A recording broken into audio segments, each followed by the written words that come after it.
हरे कृष्णा कृष्ण कृष्ण हरे हरे, हरे राम राम राम हरे हरे। आज श्री कृष्ण की कृपा से हम श्रीमद् भगवद गीता यथारूप से पाठ करेंगे। श्री कृष्ण की कृपा गुरु कृपा से मिलते हैं। हमारा परम सौभाग्य है कि हम विश्वविख्यात श्रील प्रभुपाद ऐसे भक्ति वेदांत स्वामी प्रभुपाद के चरण के शरण में है और उन्होंने भगवद गीता यथारूप का प्रकाशन किया।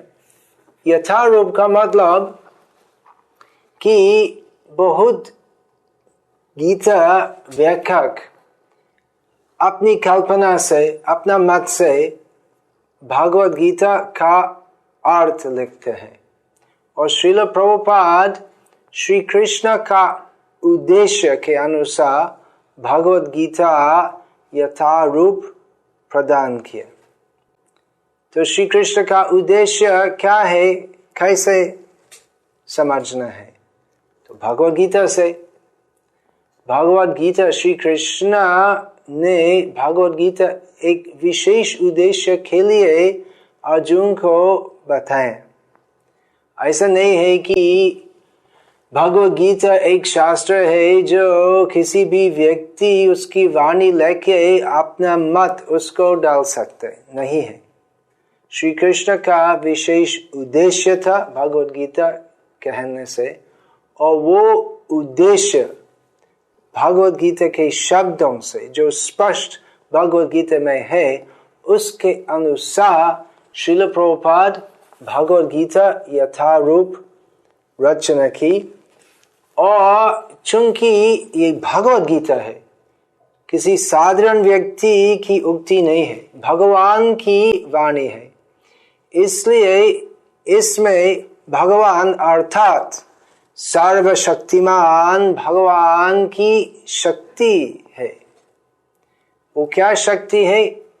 इनकी ज्ञान शक्ति और कृपा शक्ति। भगवद गीता ज्ञान है और श्री कृष्ण की कृपा से वो ज्ञान समझ जाते हैं। तो वो कृपा कैसे प्राप्त होती है? तो यदि हम विनम्र भाव से स्वीकार करते हैं कि हम अर्जुन जैसे मोहित हैं और श्री कृष्ण परम ज्ञान प्रदाता है, श्री कृष्ण सब कुछ जानते हैं और भगवान श्री कृष्ण हमको पूर्ण ज्ञान दे सकते हैं। यदि हम इस विनम्र भाव से भगवद गीता का ज्ञान ग्रहण करते हैं, हम अर्जुन जैसे मोह से मुक्त हो सकते हैं और हम हमारा वास्तव धर्म समझ सकते। तो इस प्रकार श्रील प्रभुपाद भगवद गीता यथारूप रचना की और इस भगवद गीता 80 के अधिक भाषाओं में अनुवादित और प्रकाशित है। और इस भगवद गीता यथारूप का प्रचार से, यथारूप का अर्थ तो इसमें किसी का स्वयं का मत नहीं है। भगवान कृष्ण जैसे बोले वैसे उसके अनुसार इस भगवद गीता की व्याख्या होती है। भगवान शक्तिमान है और इस भगवद गीता यथारूप में शक्ति है, क्योंकि श्री कृष्ण की वाणी से एकदम पृथक, श्री कृष्ण की वाणी एकदम एक ही होते हैं, पृथक नहीं है।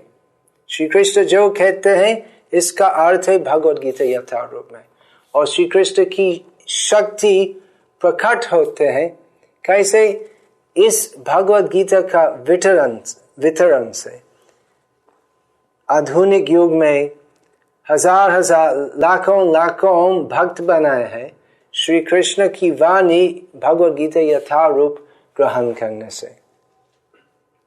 तो भगवद गीता का प्रथम श्लोक यही है, धृतराष्ट्र उवाच धर्म क्षेत्रे कुरुक्षेत्रे समवेताय युत्सवः मामकां पांडवश्चैव किम अकुर्वत संजय। भगवद गीता में लगभग 700 श्लोक है, 18 अध्याय। प्रथम अध्याय में भगवद गीता का उपदेश का शुरुआत नहीं है। प्रथम अध्याय में वो खाली भूमिका है। तो कैसे श्री कृष्ण कौन सी स्थिति में श्री कृष्ण भगवान अर्जुन को भगवद गीता वाणी प्रदान किया। तो ये महाभारत का वृत्तांत सुप्रसिद्ध है कि पंच पांडव और दुर्योधन आदि कौरव, उनके 2 फौज कुरुक्षेत्र में आए युद्ध करने के लिए। और उस अवस्था में अर्जुन जो पांडवों के भीमा और अर्जुन ये 2 सबसे शक्तिमान बलवान सैन्य थे, योद्ध थे। तो और अर्जुन के सारथी श्री कृष्ण थे। तो अर्जुन उनके सामने भीष्म, द्रोण प्रमुखता, गुरुजन, भाइयों, मित्रों, सब घनिष्ठ मित्रों, बंधुजन देख के बहुत खेद हुए कि यदि हम युद्ध करेंगे तो हमारे सब आत्मीय स्वजन, बंधुगण, मान्य गुरुजन तो मर जाएंगे। और इस अवस्था में अर्जुन तो युद्ध करने के लिए अस्वीकार किया। और उसके बाद श्री कृष्ण अर्जुन को आश्वस्त किया। भगवद गीता ज्ञान प्रदान करने से श्री कृष्ण अर्जुन को आश्वस्त किया कि अर्जुन का युद्ध करने का प्रयोजन है। तो पहले अर्जुन विमोहित थे। न युद्ध से इति गोविंदम, गोविंद मैं युद्ध नहीं करूंगा, अर्जुन बोले। और इस प्रसंग में श्री कृष्ण अर्जुन को पूर्ण आत्मज्ञान, भगवत ज्ञान, तत्व ज्ञान बताए। तो पहला श्लोक इस प्रथम अध्याय में धृतराष्ट्र उवाच। भगवद गीता में प्रथम श्लोक भगवान की उक्ति नहीं है, धृतराष्ट्र की उक्ति। भगवान का उपदेश द्वितीय अध्याय से शुरुआत होते हैं। तो प्रथम श्लोक है धृतराष्ट्र उवाच। धृतराष्ट्र कौन? दुर्योधन के पिता, उनके मृत भ्राता, पांडु के ज्येष्ठ भाई, जो राजाधिकारी नहीं थे क्योंकि वे जन्म से अंध थे। दुर्भाग्य से वो केवल आंखों में अंध नहीं थे, अपितु उनका आध्यात्मिक ज्ञान बिल्कुल नहीं था। इसलिए वे आध्यात्मिक विचार में भी अंध थे। तो हम सब धृतराष्ट्र जैसे हैं। हमारा आत्मज्ञान नहीं है, हमको आत्मज्ञान नहीं आता, इसलिए हम सब धृतराष्ट्र जैसे हैं। धृतराष्ट्र इस नाम का क्या अर्थ है? वो राष्ट्र को पकड़ना चाहता है। धृतराष्ट्र का अधिकार नहीं था क्योंकि अंध था, तो पांडवों का अधिकार था, राज्य था। परंतु धृतराष्ट्र और विशेषकर दुर्योधन अन्याय से राष्ट्र को पकड़ना चाहते थे। तो बहुत दीर्घ घटना के पश्चात कौरवों और पांडवों दोनों फौज कुरुक्षेत्र में समवेत एकत्रित हुए। और धृतराष्ट्र जो अंध था, उनका सचिव मंत्री संजय से पूछा कि मेरे पुत्रों और मेरे भाई, मृत भाई पांडु के पुत्रों वहां जाकर कुरुक्षेत्र, धर्म क्षेत्र कुरुक्षेत्र, वहां जाकर युद्ध करने के लिए क्या किया? युद्ध किए कि नहीं, यही प्रश्न है। तो धर्म क्षेत्र, कुरुक्षेत्र, ये दो शब्द महत्वपूर्ण है। कुछ लोग कहते हैं कि वो कुरुक्षेत्र का मतलब शरीर है और 5 पांडव का मतलब 5 इंद्रिय है, और ये सब भगवद गीता तो ऐसा कुछ नहीं था। कृष्ण जैसे व्यक्ति कोई नहीं था, धृतराष्ट्र जैसे व्यक्ति नहीं था, सब रूपक है। परंतु किस प्रकार का मत है? तो आज तक कुरुक्षेत्र हरियाणा राष्ट्र में है। आज तक बहुत सारे लोग वहां जाते हैं और वो रणभूमि जिसमें कुरुक्षेत्र युद्ध था वो आज भी दृश्यमान है। तो कोई प्रश्न नहीं है कि ये भगवद गीता और पूरा महाभारत केवल रूपक है।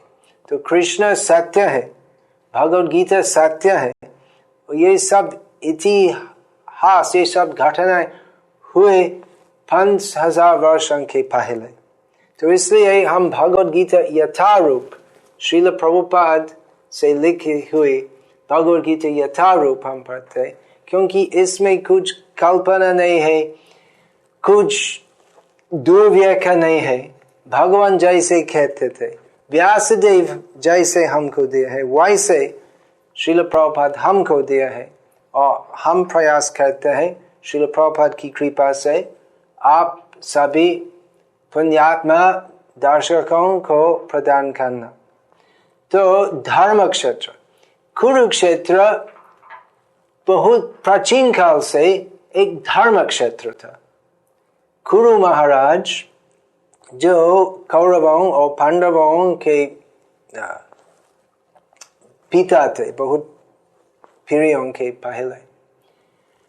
तो कुरु महाराज एक बहुत पुण्यशाली राजा थे, और इनकी इच्छा से उन्होंने एक वर मिला कि इस कुरुक्षेत्र यज्ञ स्थल होगा, और धार्मिक कार्य जो कुरुक्षेत्र उस भूमि में करना है वो उससे महान पुण्य प्राप्त होते हैं।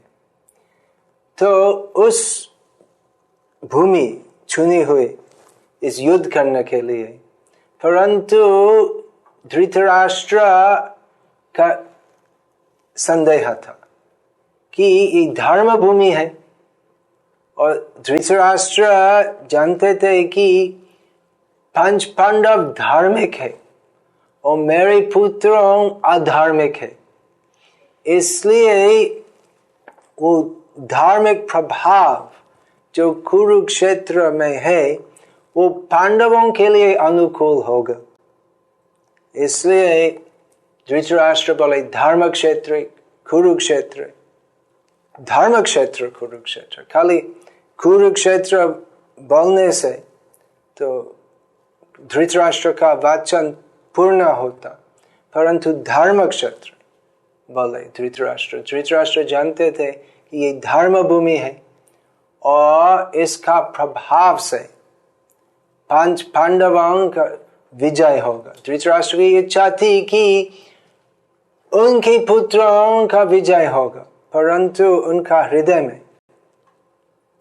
जानते थे कि वास्तव में मेरे पुत्रों की कोई आशा नहीं है, क्योंकि धर्म रक्षति रक्षतः, जो धर्म परायण है, जो अपना आचरण और व्यवहार से धर्म की रक्षा करते हैं, वे रक्षित होते हैं धर्म के द्वारा।